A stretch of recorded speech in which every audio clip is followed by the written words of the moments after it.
Hoje a presença do doutor em ciência florestal, especialista em meio ambiente, professor Luiz Fernando Schettino. Schettino, ontem nós encerramos nossa conversa quando você estava prestes a iniciar um outro tema, que é a questão seguinte. Está todo mundo a bordo da mesma nave. Mas por convenções humanas, ela foi dividida. Convenções, porque as fronteiras são convenções jurídicas. Elas não são. Pode até tomar como referência marcos físicos, né? Uma montanha, um rio, mas aquilo ali é uma coisa arbitrária. O planeta tem uma identidade só. E na questão ambiental, talvez essa coisa devesse ser mais ressaltada ainda, né? Porque a nuvem radioativa que surgiu no Rio Grande do Sul, ela contamina a Argentina, contamina o Uruguai. E fazer o que sobre isso? É verdade. Eu, inclusive, me recordo de um livro do mesmo autor do Pequeno Príncipe. Ele escreveu um livro chamado Terra dos Homens. Esse livro eu li e reli várias vezes.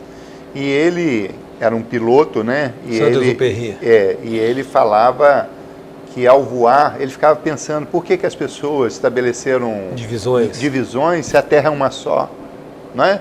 Então, nós deveríamos ter, até respeitando, né, que se convencionou isso, soberania do país, nacionalismo, que tem diferença de modo de vida dos povos, dos funcionamentos. Culturas, isso tem. Okay. Mas não tem razão de um lado do rio ser tratado de uma forma, o outro lado ser tratado de outra.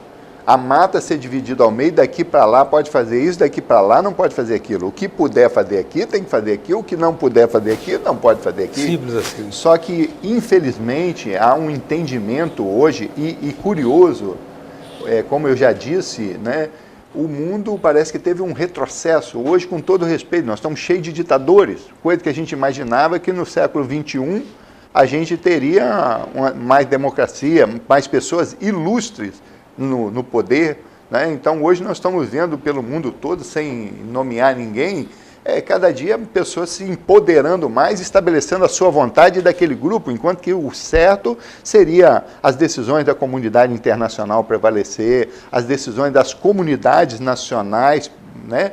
E essa questão ambiental, ela é importante, que eu vou colocar uma questão aqui, que muita gente não trata isso. Qual é o maior ser que tem que ser protegido da natureza? É o ser humano. Nós fazemos todo o trabalho da natureza, hoje, feliz ou infelizmente, era para proteger o ser humano. Então, quando eu vou proteger a lagoa, quando eu vou proteger o rio, o passarinho, eu estou fazendo isso para proteger o ser humano. Porque se não existir isso, não vai existir o ser humano. O homem é a medida da coisa, né? O homem é a medida da coisa. Uhum. Só que esse entendimento não existe. E eu, às vezes, falo para os meus alunos, qual é o maior problema ambiental que tem no planeta hoje? É a pobreza. Enquanto você não tiver distribuição de renda, você não tiver pessoas que tenham moradia, que tenham saúde, que tenham educação, como que eu vou falar do passarinho? Como que eu vou falar do microplástico que está inundando o oceano, que está contaminando os corpos nossos e dos outros seres? Com uma pessoa doente que não tem... As pessoas aqui à mercê da enchente, como é que eu vou lá dizer para ela isso, aquilo, aquilo outro? Então, nós precisamos ter um entendimento de que a questão econômica, a questão social, ela tem um papel na proteção ambiental. Inclusive, sem entrar no mérito, por exemplo, as taxas de juros influenciam se os recursos renováveis são mais ou menos explorados. Mas quem que discute isso? São poucas oportunidades que eu estou aqui falando, num espaço amplo, para se trazer essas questões. Que a gente fica só aquele coloquial de ficar pensando, vou reciclar o lixo assim, eu vou plantar essa árvore, isso é legal, mas nós precisamos pensar em escala, precisamos pensar isso de uma forma mais completa do que nós estamos pensando hoje. Um padrão, né? Na verdade, um padrão comportamental, um mindset, uma perspectiva mais global. Exatamente. Que não seja feita por atos discricionários, excepcionais. Alguns poucos, eventualmente lúcidos, se dispõem a fazer isso e soam como... E às vezes são um trabalho que até é reduzido ao folclore. Pois é, eu vou dar um exemplo aqui. Nós precisamos, por exemplo, a questão da reciclagem. Esse é o tema que eu tenho que falar aqui. Nós precisamos fazer isso subir. As cidades que possuem mais no Brasil é 2, 3% em média do resíduo sólido. Né? Vamos ficar enterrando energia, materiais, até quando? Reutilizar as coisas. Né? Agora, para isso, precisa ter uma construção de ideia. Tem prédios aí que separa o lixo, coloca o lixo úmido num local e o outro no outro. Aí quando chega depois, separa no prédio, depois junta tudo e joga no caminhão do lixo. Ou o caminhão junta tudo. Junta também. tudo e joga fora. Eu vi isso. Coleta seletiva acaba ou, ali no caminhão. Ou dentro das prioridades dos municípios, o que está estabelecido? Eu mando para alguns prefeitos aí, por que não colocar gente? Por que não fazer um convênio com as universidades, botar os estudantes? Por que não ir nos condomínios fazer reuniões? Mas, infelizmente, tem muita gente, claro que não é todo mundo, que tem projetos políticos, não tem projeto para a sociedade, o que é diferente. É claro, até porque o projeto político é também imediatista, né? Você está trabalhando no cenário dos 4 anos, né? E o projeto para a sociedade, por isso, inclusive, quando se tenta fazer algo perene, se tenta construir projetos de sociedade, não de governo, porque são transitórios. Né? A presença hoje é do doutor em ciência florestal, especialista em meio ambiente, professor Luiz Fernando Schettino. Voltamos já.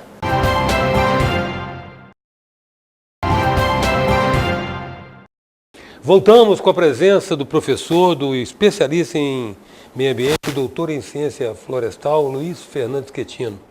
Você mencionou a questão do lixo, falou a questão da coleta, mencionou en passant, por rápido, a coleta seletiva. Eu me deu trabalho outro dia de pedir para separar lá em casa o descarte de embalagem. Fiquei impressionado com o tanto de garrafa, tanto de caixa e qual destino que aquilo teria. Já ouvi referências ao fato de que se todo o padrão de consumo dos Estados Unidos, seria necessário 8 planetas Terra para o lixo gerado por uma sociedade afluente. Nós temos um desafio aí com a destinação do lixo, né? Temos um desafio e é curioso essa questão de embalagem. O Brasil é provavelmente o segundo melhor país do mundo em conceito de embalagem, inovação de embalagem. Olha que coisa interessante. O Brasil tem uma indústria de embalagem fortíssima, né? O que é importante. Agora, no meu entender, precisa ser construído um sistema.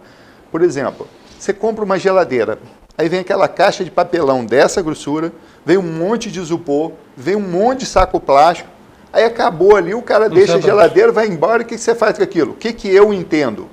Que teria que ter uma responsabilidade daquele cidadão levar aquele papelão limpinho, novinho, e devolver para botar em outra geladeira. Isso, com certeza, reduziria o custo. Agora, é claro que a indústria que vende aquilo, ela venderia menos.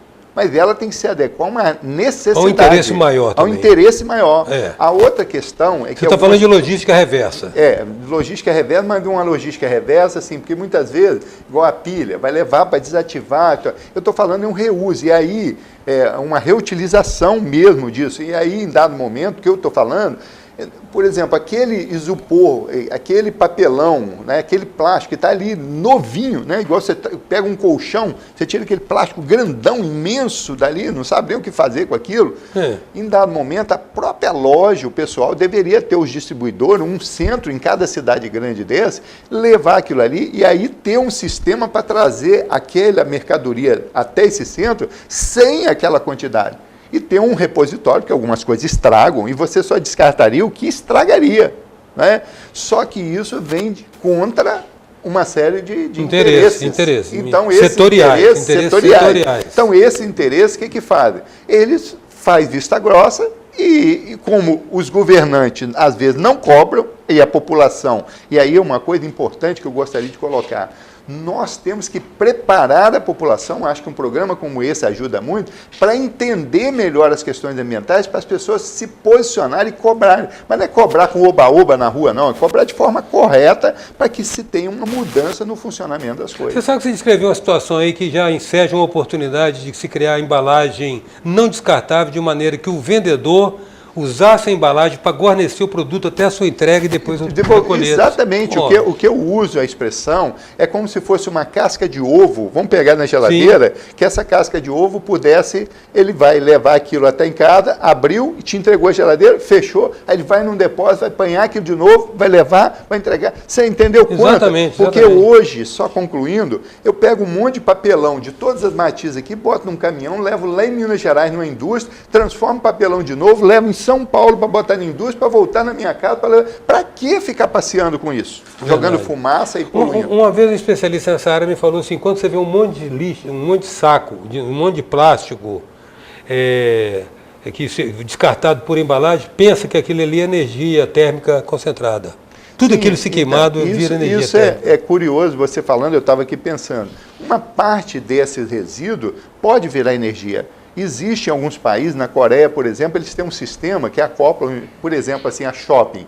Aí pega todo o material que está ali, que não é de fácil reciclagem, mas que tenha materiais que são combustíveis, e eles têm equipamento que gera energia para a própria instituição ali. Para cada 200 quilos de material, eles borrifam 1 litro de gasolina ou de um combustível desse para acirrar o fogo lá. Com isso, o que acontece? Você reduz o caminhão levando para lá e para cá, diminui de impactar, estou dizendo o material que é inservível, que não dá para reciclar. E com isso você gera energia. E tem equipamentos que mesmo perto do shopping de outro, que tem altas temperaturas, não causam tantos problemas de poluição. Então, hoje é possível fazer diferente. O problema é que a gente não tem uma cultura voltada para isso. Sim, sem dúvida. Sem dúvida. Bom, outro assunto, já caminhando para o encerramento da nossa conversa, Luiz, é o seguinte. Você vê, nós estamos vivendo agora a época da economia compartilhada, de maneira que os recursos sejam utilizados da maneira mais racional, né? Como faz sentido eu chegar aqui para trabalhar, deixo meu carro estacionado, ele fica por 8 horas inativo no estacionamento, quando ele poderia estar tendo outra destinação. Isso que nós estamos falando do carro, e nosso parâmetro ainda é eu estar dentro de um carro sozinho, movimentando uma máquina de 1,3 toneladas, emitindo monóxido de carbono e ocupando 6 metros quadrados de espaço urbano. Eu acho que esse é um paradigma que está sendo questionado. Vai ser mudado. Não tem como continuar. Já está sendo mudado. Já está sendo mudado. Não tem como continuar, né? Não. Cabe tanto carro nas vias. Mas o carro também tem esse concurso para a poluição, com a emissão, com as emissões. Eu sempre soube, eu queria saber se isso é lenda ou tem fundamento, que a flatulência, o pum do boi é um grande agente poluidor. Então, a criação de animais, seja de uma forma ou de outra, acaba ajudando nas emissões de gases, né?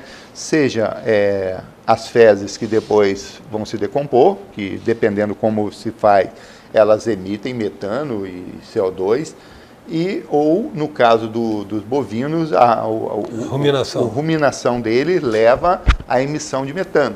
Então, eles contribuem. Nós temos um rebanho de mais de 200 milhões de cabeças de boi no Brasil. Então, se cada um emitir 1 metro cúbico de gás, você tem mais de 200 milhões de metros cúbicos por dia. Então, isso é importante.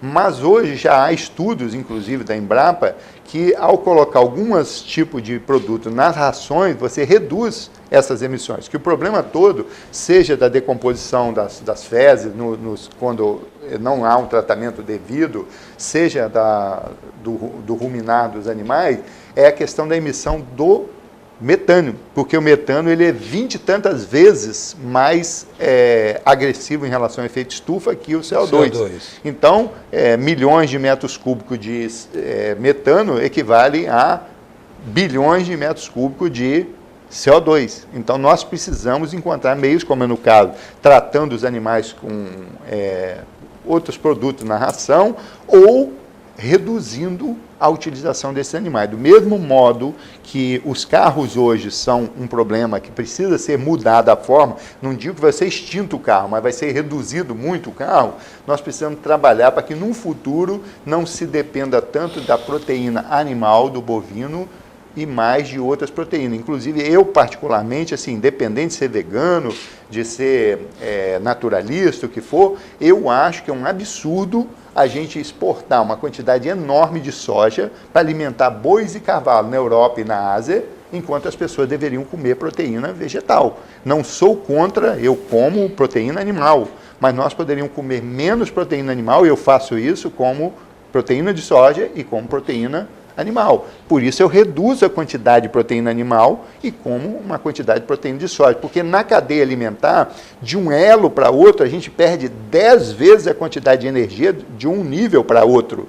Então, se eu como a soja, eu como 100. Se eu dou para o boi comer, eu vou comer a carne do boi, eu comi 10. Eu joguei 90 fora.